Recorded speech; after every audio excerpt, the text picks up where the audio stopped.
Welcome students once again. Let's do very short answer type questions or factual questions of the chapter The Making of a Scientist. This chapter you know is written by Robert W. Peterson. First short answer type question. Name the place to which Richard H. Albright belonged. वो कौन सा स्थान था जहाँ पर Richard Ebright है, वो जहाँ से रिचर्ड एब्राइट अपना संबंध रखता था, या फिर वो कहाँ पैदा हुआ, ऐसे भी आ सकता है ये question. Richard H Ebright belong to north of Reading Pennsylvania. तो रिचर्ड एब्राइट है वो नॉर्थ ऑफ रीडिंग पेंसिल्वानिया का रहने वाला था, या वो नॉर्थ ऑफ रीडिंग पेंसिल्वेनिया से ताल्लुक़ रखता था, संबंध रखता था। Second question, in which grade or standard Richard H Ebright came to know the meaning of science. जब रिचर्ड एब्राइट कौन सी कक्षा में, कौन से स्टैंडर्ड में पढ़ रहा था, उस वक्त उसको साइंस का जो असली मीनिंग है वो पता चला। तो in the 7th grade or standard, grade या स्टैंडर्ड एक ही बात होती है, Richard H Ebright came to know the meaning of science. 7th standard के अंदर रिचर्ड एब्राइट को साइंस का असली मतलब पता चला। Name the book that Richard H Ebright's mother provided him when he was in the grade 7th। जब Richard H एब्राइट 7th कक्षा में पढ़ रहा था तो उसकी माँ ने उसको कौन सी किताब लाके दी। ये क्वेश्चन ऐसे भी आ सकता है, इंपॉर्टेंट क्वेश्चन है ये, आपने याद रखना है।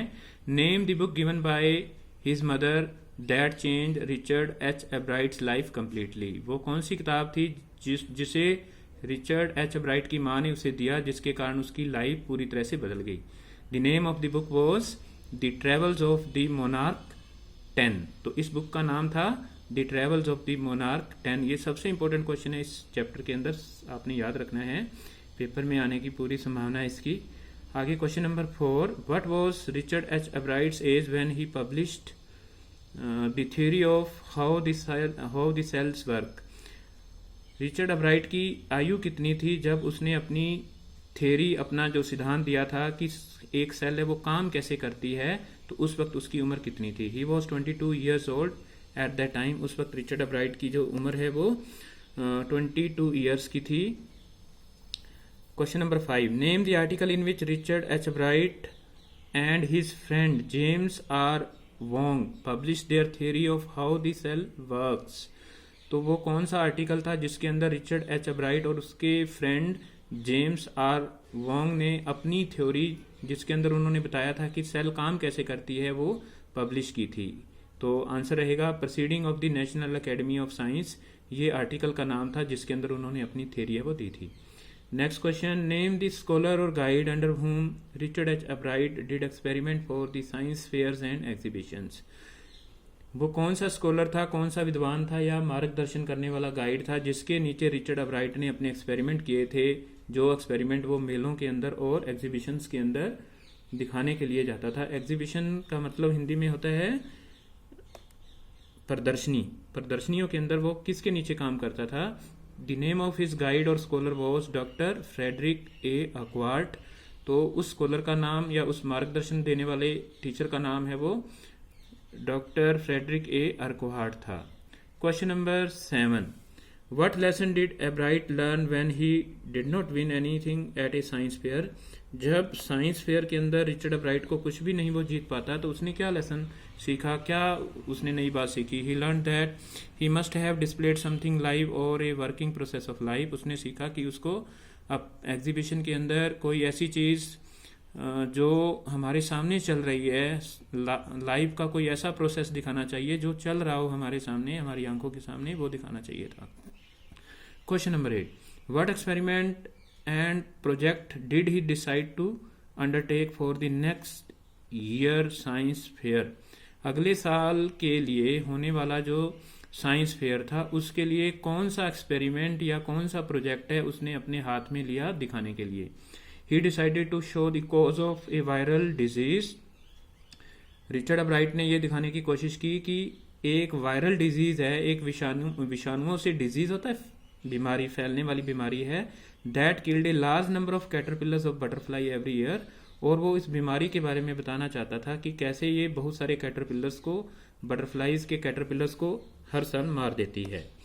Question number 9, what were the other interest of Richard H Ebright's except science? Science के अलावा रिचर्ड एच एब्राइट के कौन कौन से दूसरे चीजें थी जिसके अंदर उसकी रुचि थी? He was an expert photographer.